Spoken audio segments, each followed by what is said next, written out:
Thank you, thank you.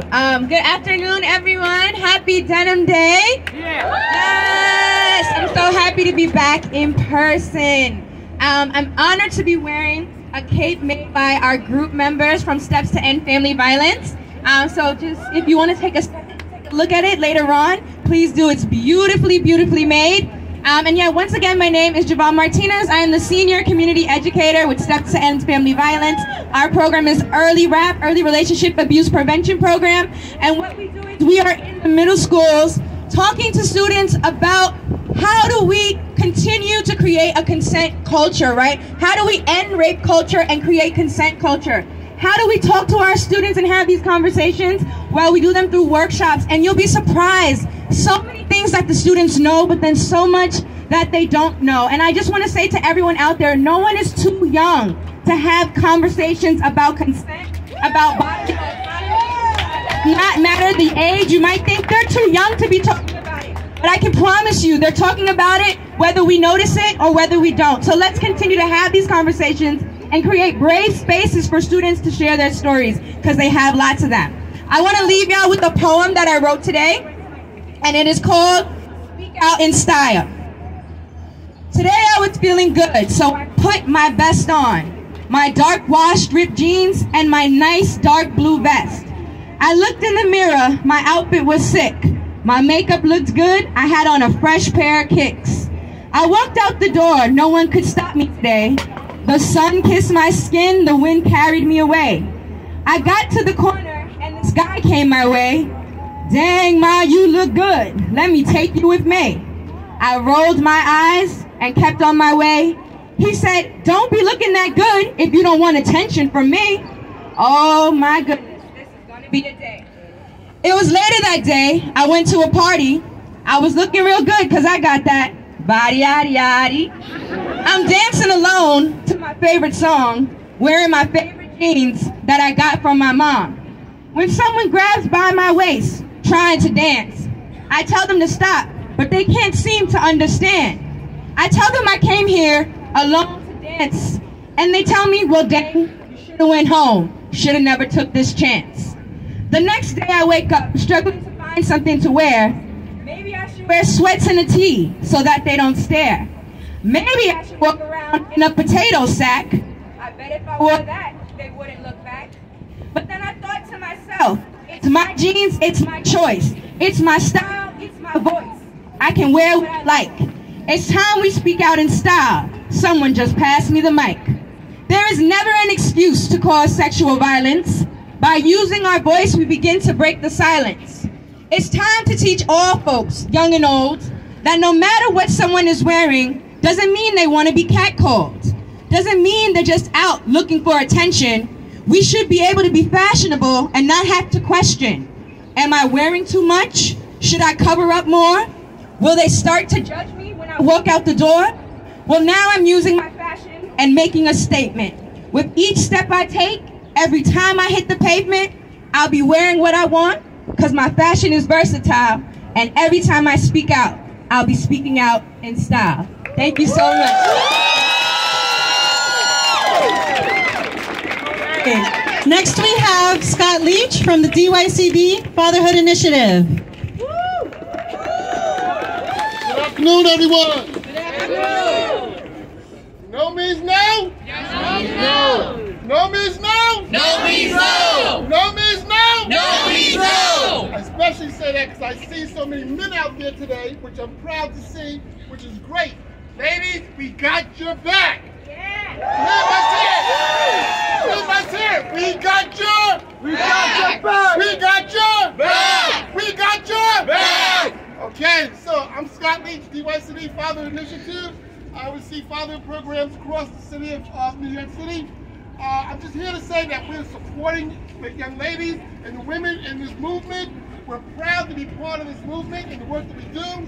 Tonight we're going to be having a conversation that's going to be on YouTube talking about consent. Because, gentlemen, it starts with us. We got to start talking to our fellow brothers in the world and tell them no means no. No means no. And we got their back. Thank you very much.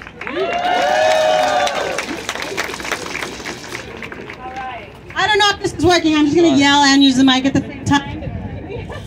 We have some people with us from the Fordham University United Student Government Committee on Sexual Misconduct, co-chairs Farah, Arakawi, and Anna Monroe.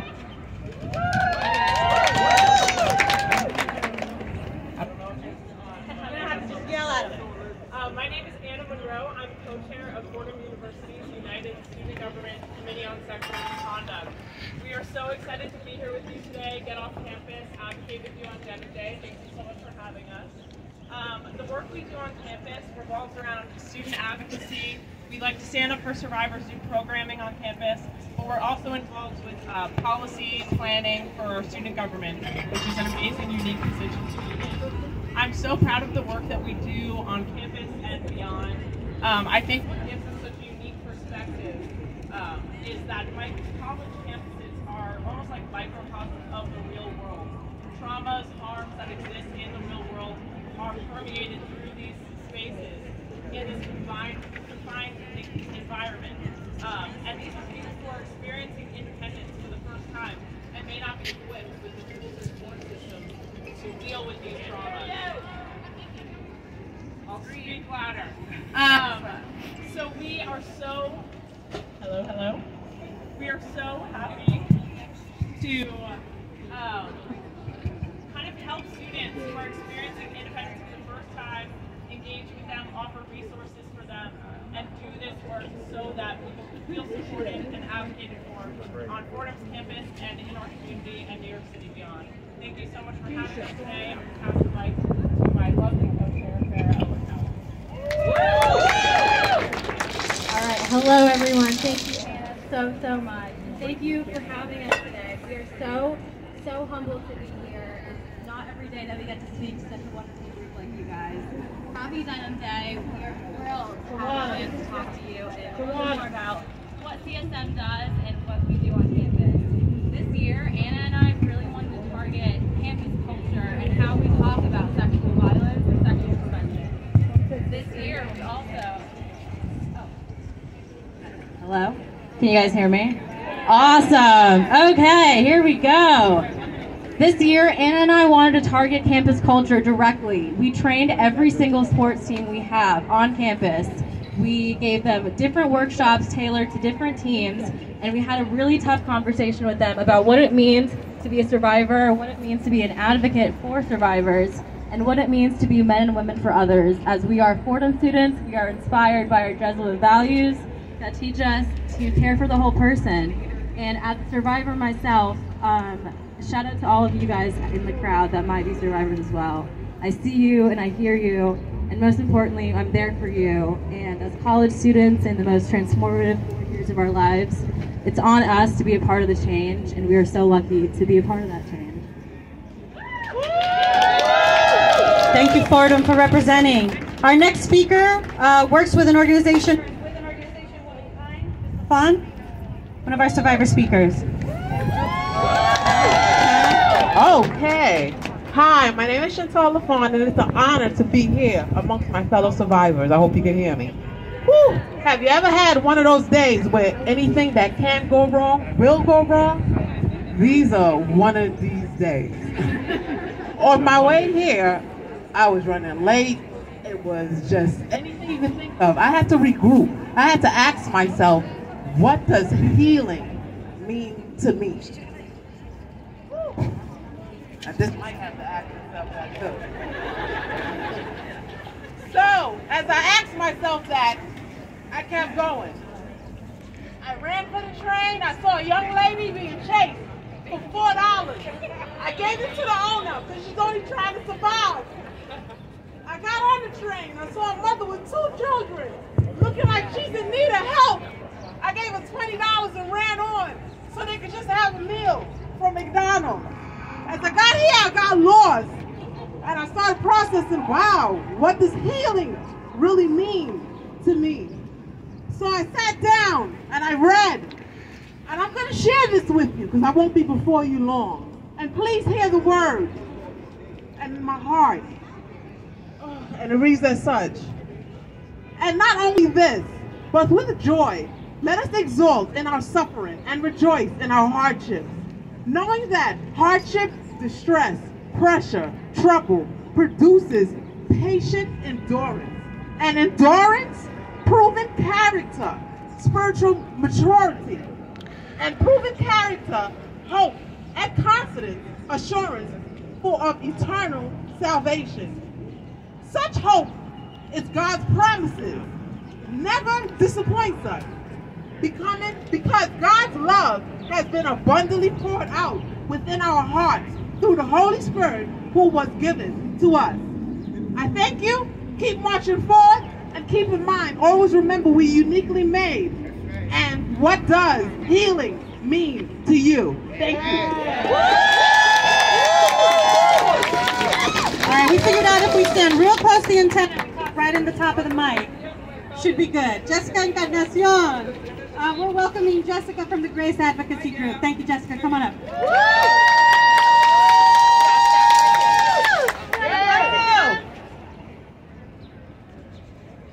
Today is the day. I want you to know you are not alone. Look amongst all the beautiful, courageous people in the crowd who too have experienced hurt, who too have experienced pain, who too have been abused, who too have been mistreated, whose rights were violated, whose mind was manipulated. You are not alone. Who thought it was all in their mind, who were treated unkind. You are not alone. Who did not give consent, who were treated and forced to resent. You are not alone. Who thought it was their fault, whose abuser was not caught. You are not alone. Who were cursed out, punched out, kicked out, knocked out, and put down. You are not alone. Who were abused mentally, physically, emotionally, psychologically, spiritually, and sexually. You are not alone. No longer will we be numb. No longer will we just survive. Today is the day I declare and decree you are set free. Today is the day chains of abuse and violence are broken in your life. Today is the day we break generational curses.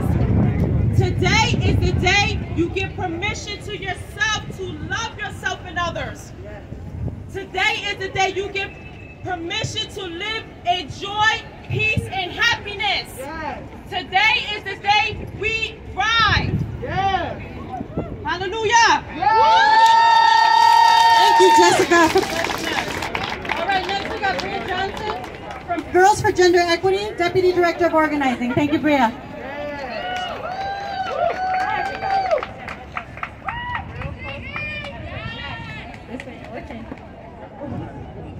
Can y'all hear me? Yes. Okay. You gotta yell. I gotta yell? Yes.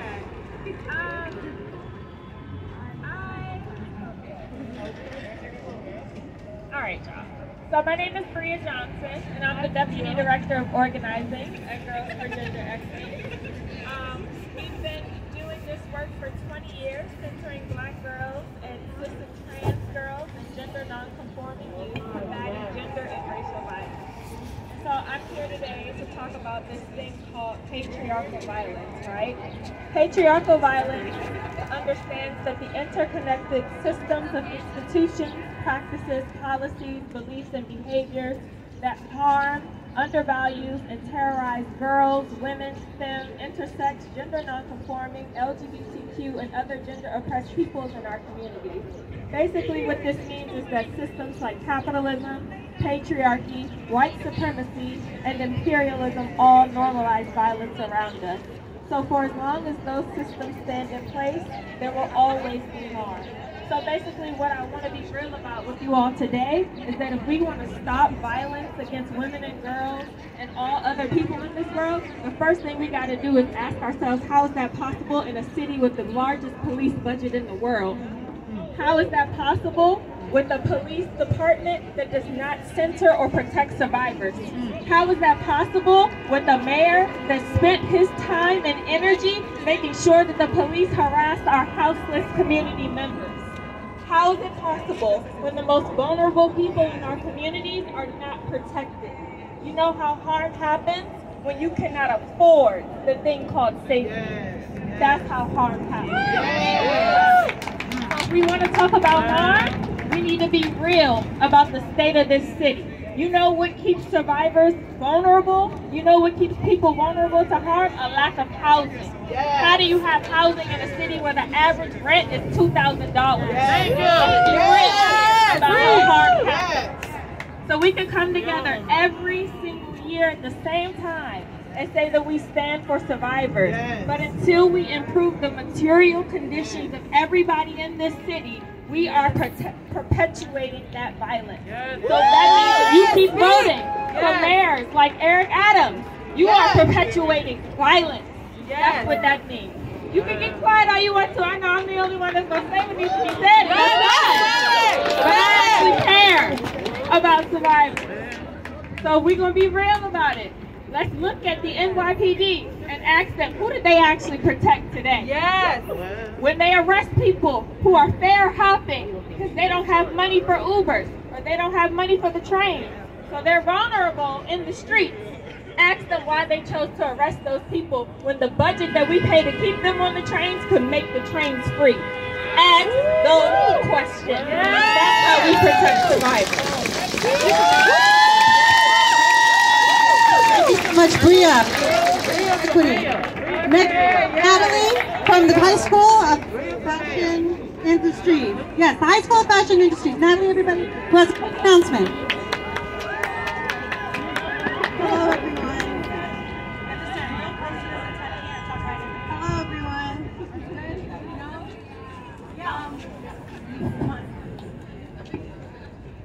I have the joy of learning about consent and sexual violence with a bunch of young people who were inspired to create denim pieces at the High School of Fashion Industries to showcase awareness about what it means to have consent.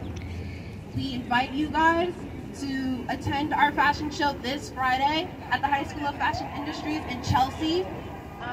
More information about it is on the Instagram, HSFI_RAPP. Again, HSFI_RAPP. We would really appreciate your support. All donations are going to the Women's Shelter for Domestic Violence. Thank you so much.